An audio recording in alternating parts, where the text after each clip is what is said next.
हे बघा, रात्री खेड शिवापूरला सांगोलेचे जे आज महायुतीचे आमदार आहेत त्यांच्याकडे जाणारी रक्कम अशी चर्चा आहे जी 20-25 कोटीची होती, त्यातले 5 कोटी सापडले. एका गाडीत सापडले असं म्हणतात की 6 ते 7 गाड्या त्याच्यामध्ये होत्या.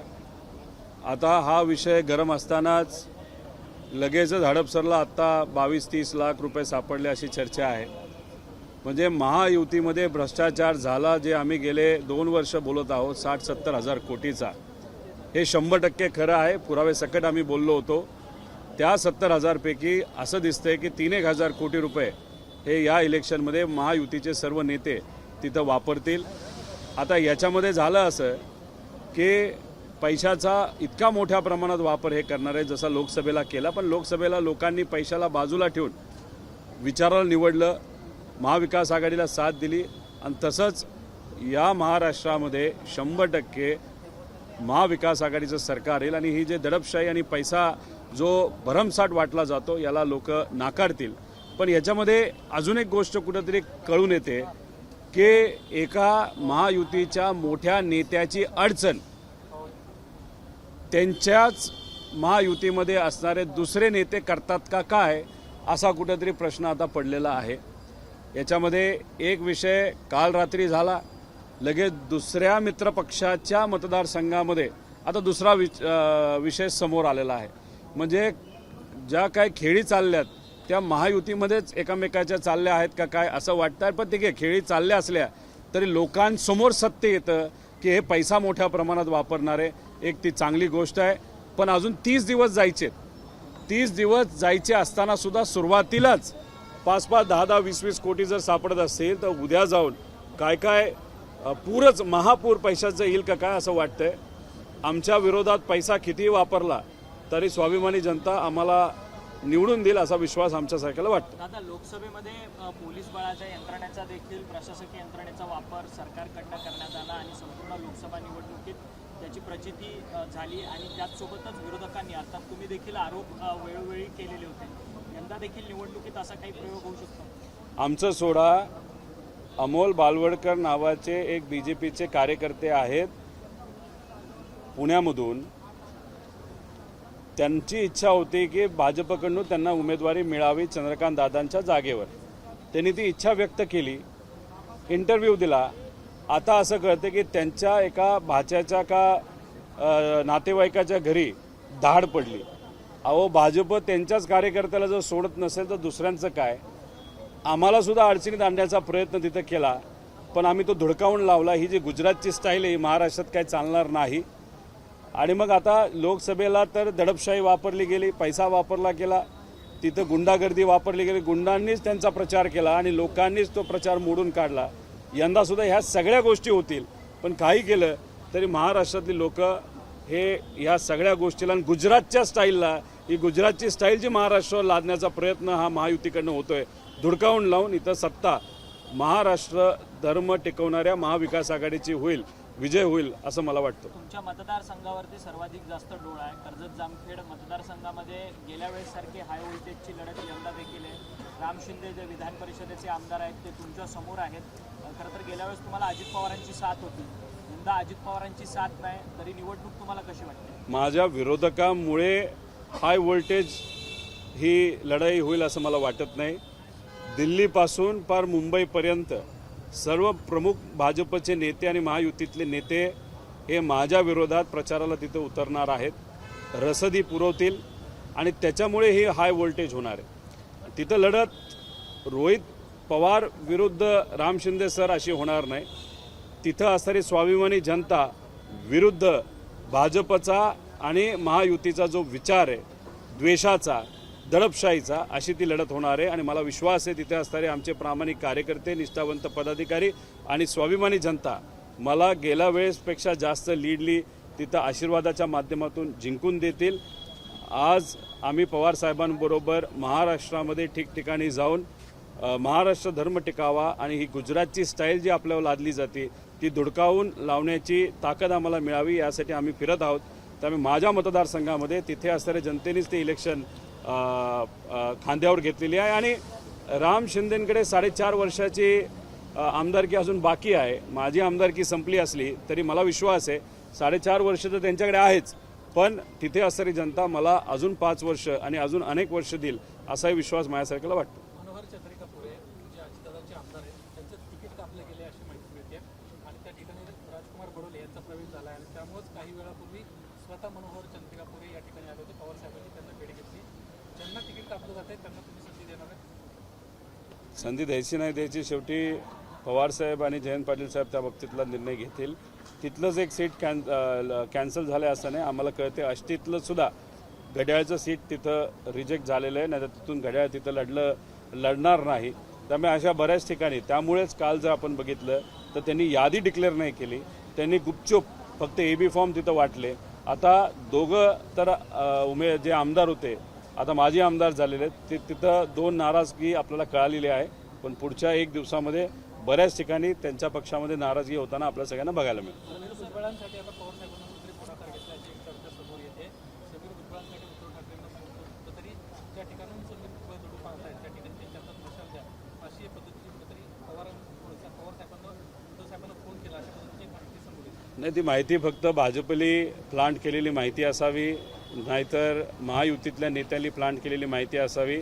अशा कुठल्या प्रकारची चर्चा तिथं झालेली नाही. पवारसाहेब आपल्याकडनं उमेदवार देण्यासाठी लोकांशी चर्चा करत आहेत, पदाधिकाऱ्यांशी चर्चा करत आहेत आणि मग त्या अनुषंगाने महाराष्ट्रामध्ये ठिकठिकाणी योग्य असे उमेदवार आपल्याला कसे देता येईल यासाठी निष्ठावंताबरोबर पवारसाहेब बोलत आहेत. हे असे जे तुम्ही म्हणत आहात तशी कुठलीही घटना नाहीतर चर्चा ही झाली नाही. रोहित दादा, तुम्ही गेले 4 दिवस मुंबईत आहात. खरं तर शरद पवारांबरोबर तुम्ही 4 दिवस आहात. शरद पवारांना इच्छुकांची संख्या, भेटणाऱ्यांची हजारोंच्या संख्येने तेवढाच गराडा तुमच्यासोबत असतो, जयंत पाटलांबरोबर असतो, सुप्रिया सुळेंना देखील तेवढीच लोक भेटतात. खरं तर एका जागेवरती एकच तुमच्या पक्षाचा उमेदवार लढणार आहे. महुयामध्ये तुम्हाला जवळपास 85 जागा मिळू शकतात असा अंदाज आहे. मग जे नाराज उमेदवार असतील त्यांचा मेळ तुम्ही कसा घालणार? ते तुमच्या विरोधात बंड करू शकत नाही. विचार जे पक्के आहेत त्यांना समजून सांगावं लागेल. नंतर जिल्हा परिषद आहेत, विविध महामंडळं आहेत, कोण कुठं कसं लोकांची सेवा करता येईल याचा नक्कीच तिथं निर्णय घेतला जाईल. ठराविक ठिकाणी जर फारच नाराजगी असेल तर जाऊन आपल्याला बोलावं लागेल, पण समजून घेतील का त्यांना माहिती ही लढाई साहेबांची लढाई आहे, ही लढाई विचाराची लढाई आहे. आमच्यासारख्याला अजून 40 वर्ष तिथं पडलेले आहेत, पण आज पवारसाहेब ज्या पद्धतीने लढत आहेत तर पवारसाहेबांसाठी आणि 85वा वाढदिवस पवारसाहेबांचा येत आहे. तुम्ही 85 बोलला असला तर आम्हाला किती जागा मिळतील हे मला तरी इथं सांगता येणार नाही, पण आमचं एक आहे, आम्ही कार्यकर्त्यांनी ठरवले पवारसाहेबांसाठी त्यांच्या वाढदिवसानिमित्त स्ट्राईक रेट इतका चांगला ठेवायचा की 85 आमदार आपले निवडून आले पाहिजे. महाविकास आघाडीतून एकत्र पक्षांचा विचार होत नाही का अशा परिस्थितीचा आता प्रश्न उपस्थित होतोय. कारण महाविकास आघाडीचे घटक पक्ष असणारा शेकाप असेल किंवा सपा पक्ष असेल यांना आता परस्पर उमेदवार जाहीर करायला सुरुवात केली आहे. नाही, आता थोडंसं लोकांचा ओढ महाविकास आघाडीकडे जास्त असल्यामुळे 1-2 दिवस थोडंसं डिले झालं असं आपल्याला दिसतंय. ते पण पक्ष आहेत, ते पण पक्ष चालवतात, त्यामुळे कुठेतरी त्यांना सुद्धा निर्णय घ्यावा लागतो. पण मला असं वाटतं की घेतलेला निर्णय कुठेतरी त्यांना आपण विश्वासात घेतोच आहे, अजून विश्वासात घेतल्यानंतर थोडंसं मोठं मन ते सुद्धा दाखवतील आणि योग्य असा निर्णय पुढच्या 1-2 दिवसामध्ये घेतला जाईल. सपाचे पदाधिकारी आदरणीय पवारसाहेबांबरोबर चर्चेत आहेत, उद्धव ठाकरे साहेबांच्या चर्चेत काँग्रेसबरोबर आहेत, तसंच जयंत पाटील साहेबांचा जो आपला हा शेतकरी कामगार पक्ष आहे ते सुद्धा साहेबांच्या चर्चेत आहे. योग्य असा मार्ग येत्या काळामध्ये निघेल असं वाटतंय. सचिन वाझे याला नुकताच जामीन मिळालेला आहे. आता एका विषयात जामीन मिळाला आहे, तो तर तुरुंगात राहणार आहे. मात्र सातत्यानं अशा पद्धतीच्या सचिन वाझेच्या बाबतीच्या घडामोडी जर आपण पाहिल्या तर हा जामीन या जामिनाकडून कसं पाहताय? 10 दिवस आधी जर जामीन झाला असता तर कदाचित भाजपकडनं नाहीतर महायुतीकडनं त्यांना उमेदवारी सुद्धा मिळाली असते. कारण का त्यांच्यासाठी म्हणजे महायुतीच्या नेत्यांसाठी आणि त्यांना मदत व्हावी आणि इथं कुठेतरी राजकीय वातावरण वेगळं व्हावं यासाठी वाझेंनी खूप मनापासून प्रयत्न आणि मदत ही महायुतीच्या आणि भाजपच्या नेत्यांना केलेली आहे. बरं झालं 10 दिवस आधी नाही झालं, नाहीतर लोकांना उगाचच त्या व्यक्तीला प्रचार करताना बघायला मिळालं असतं. पण काही झालं तर लोकांना माहिती आहे की त्याचा वापर फक्त अनिल देशमुख साहेबांचं नाव खराब करण्यासाठी केलेला आहे. सुप्रीम कोर्टात आज घड्याळ चिन्हासंदर्भात सुनावणी होती. अजित पवारांना दिलासा मिळाला आहे. आपण जी मागणी केली होती ती चिन्ह कोर्टाने द्यावं, ती कोर्ट जाणार नाही आहे. सुप्रीम कोर्टाने त्यांना दिलासा दिला. आता दिलासा देत असताना त्यांनी काय सांगितलं हे बघावं लागेल, नाही तर त्यांनी सांगितलं असावं की आता इलेक्शनचा टाईम सुरू झालेला आहे, तिथं आता इलेक्शन जाहीर झालेलं आहे.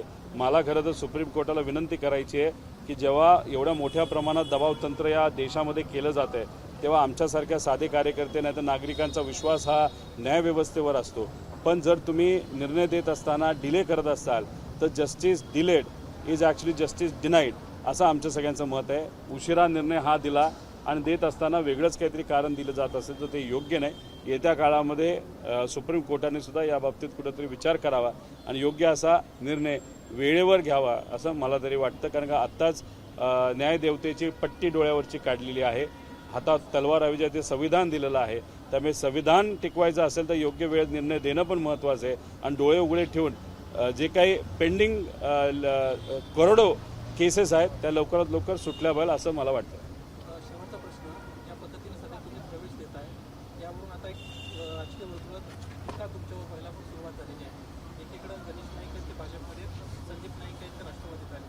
दुसरीकडे फलटणमध्ये रामराजे नाईक निंबाळकर अजित पवारांकडे, तर त्यांचा भाऊ त्यांचा स्थानिक आमदार हे तुमच्याकडे आलेले आहेत. सेम परिस्थिती तिकडं मोहिते पाटलांच्या बाबतीत आहे. एकंदरीतच महाराष्ट्रामध्ये कुठेतरी तडजोडीचं हे राजकारण तर सुरू आहे का, किंवा अशा पद्धतीनं राजकारण का केलं जातं याचा सवाल उपस्थित बघा, आम्ही 90 सीटवर लढू का 100 का 85 उद्या आपल्याला कळेल. त्याच्यात 20% तरी आपण बाजूला काढले तर कुठंतरी 20 उमेदवार आपल्याला राजकीय समीकरण बघून तिथं द्यावे लागणार आहेत. पण राहिलेले जे 75-80 उमेदवार आहेत ते नक्कीच आपले जे सर्व निष्ठावंत आहेत आपल्याबरोबर आहेत, त्यामुळे समीकरण तिथं बघावंच लागतं. आता राहिला प्रश्न, तुम्ही संदीप नाईकांच्या बाबतीत बोलताय. आता संदीप भाऊ आलेले आहेत, काय माहिती 2 दिवसानंतर गणेश नाईकसुद्धा येऊ शकतात, काही होऊ शकतं राजकारणामध्ये. त्यामुळे आज काय हे सांगता येणार नाही. पण तुम्ही म्हणता ते बरोबर आहे, पण पवारसाहेबांनी 75-80% जो फॉर्म्युला आहे तो निष्ठावंत नाही तर आपल्या लोकसभेला ज्या लोकांनी मदत केली अशा लोकांसाठी तो फॉर्म्युला ठेवला आहे असं आम्हाला कळतं. पक्षात उमेश पाटलांना पक्ष ज्यावेळेस फुटला त्यावेळेस उमेश पाटलांना ज्या पद्धतीने त्यांच्या पातळीत आपल्या गटावरच टीका केली होती, आता उमेश पाटलांना कुठेतरी पुन्हा एकदा पक्षात घेतलं जातं का अशी चर्चा होते. नाराज म्हणजे प्रामाणिक राहिलेले कार्यकर्ते ते नाराज होत आहेत की अशा पद्धतीनं का संधी दिली जाते. आज थेट शरद पवारांच्या गाडीतच उमेश पाटील पाहायला मिळाले. मागचे 4-5 दिवस त्याला घेऊन ते भेटतायत. शेवटी प्रवेश कोणाचा घ्यायचा, कधी घ्यायचा, पक्षश्रेष्ठींचा तो विषय आहे. पण कार्यकर्ता म्हणून मला जर तुम्ही बोललात, विचारलं, तर आदरणीय पवारसाहेबांबद्दल आणि सुप्रियाताईंबद्दल अतिशय खालच्या लेवलला जाऊन उमेश पाटील बोललेले आहेत. अशा प्रकारचा प्रवेश जर होत असेल तर मी कार्यकर्ता म्हणून आणि आमच्यात लोकशाहीला तेवढंच मान सन्मान तिथं आहे आणि पवारसाहेब नक्कीच आमच्या भूमिकेवर नाही तर आमच्या म्हणण्याला तिथं तेवढंच वजन देतील. पण शेवटी मी स्पष्ट बोलणारा कार्यकर्ता आहे. उमेश पाटलांचा जर प्रवेश तिथं होत असेल तर आम्ही कार्यकर्ता म्हणून नाही तर कार्यकर्त्यांबरोबर हा कार्यकर्ता म्हणून सुद्धा त्याचा म्हणजे पाठिंबा देत नाही, त्याचा विरोध त्या ठिकाणी आम्ही पदाधिकारी म्हणून जे व्यक्ती आहेत त्यांचा विरोध त्या ठिकाणी नक्कीच दर्शावू आमच्या नेत्यांसमोर. रोहित जी, हिंदी में जानना चाहेंगे कि कल ही रात को गाड़ी में 5 से 6 कोटी पुलिस ने पकड़ा और आज फिर से हड़पसर और सोलापुर मार्ग में फिर से एक बार एक कार में 16 से 17 लाख रुपए पाए जाते हैं. किस तरह से देखते हैं? वो 5 करोड़ नहीं थे, ऐसी चर्चा शुरू है कि वो 20-25 करोड़ थे. उसमें जैसे 5 करोड़ सामने आए हैं. और दूसरी बात, आप जो 16 या 20 लाख की बात कर रहे हैं वो भी आंकड़ा बहुत बड़ा था. और अभी ये हम जो कह रहे हैं, बहुत सालों से कह रहे हैं, 1-1.5 साल से बात कर रहे हैं कि इस सरकार में बहुत बड़ा भ्रष्टाचार इन लोगों ने किया है. 70-80 करोड़ का, 1000 करोड़ का भ्रष्टाचार वहाँ पे हुआ है. मतलब पूना रिंग रोड में अगर आप देखो तो वहाँ पे 25-30 हज़ार करोड़ का भ्रष्टाचार हुआ है. वो विथ नंबर्स हम बता सकते हैं. अभी इतना बड़ा भ्रष्टाचार होता है तो उसमें से 3-4 हज़ार करोड़ वो इलेक्शन के लिए क्यों नहीं डालेंगे. लोगों का विश्वास जब निकल जाता है तब पैसों पे विश्वास होता है, पावर पे विश्वास होता है. महायुति में वैसे ही हुआ है. उनका विश्वास अभी लोगों पे रहा नहीं. लोकसभा के बाद वो डर गए हैं. अभी पैसे का इस्तेमाल वो कर रहे हैं और 30 दिन बाकी है. फिर भी पहले ही एक वीक में अगर ये 5-5, 10-10, 25 करोड़ अगर बाहर आ रहे तो आगे जाके तो फ्लड आने वाला है ऐसा हम सबको लगता है. लेकिन लोकसभा में पैसा उन्होंने बांटा, 150 करोड़ एक लोकसभा मतदार संघ में उन्होंने बांटने के बाद भी लोग विचार के साथ रहे, महाराष्ट्र धर्म के साथ रहे.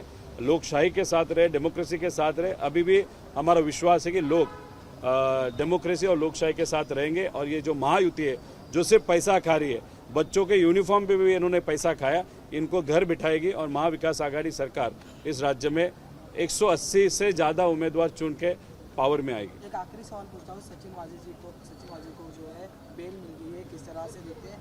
आपके पक्ष के जो गृह मंत्री थे उन पे आरोप लगा 10 दिन पहला अगर उनको बेल मिलती थी तो बीजेपी से उनको उम्मीदवारी भी मिल सकती थी, क्योंकि उनका इस्तेमाल अनिल देशमुख साहब के खिलाफ बीजेपी और जो सब सत्ता में उन्होंने इतना किया, वो कोर्ट ने भी वहाँ पे स्पष्ट किया है। अभी ऐसे व्यक्ति को बेल मिलता है, ठीक है, लेकिन राजनीति के लिए एक आध व्यक्ति का, मुझे अनिल देशमुख साहब का नाम खराब करने के लिए बीजेपी इतने हद तक जा सकती है, ये हम सब ने आंखों से देखा है, कोर्ट ने भी बताया। तो ये जो चीज़ है कि पावर का इस्तेमाल इस तरीके से करना, ये लोगों को पसंद नहीं। पैसे का इस्तेमाल करना, गुंडों का भी इस्तेमाल करना, तो लोग अभी महाविकास आघाड़ी को ताकत देते हुए 170-80 लोग जो उम्मीदवार है उनके महाविकास आघाड़ी के चुन के आएंगे। एबीपी माझा, उघडा डोळे बघा नीट।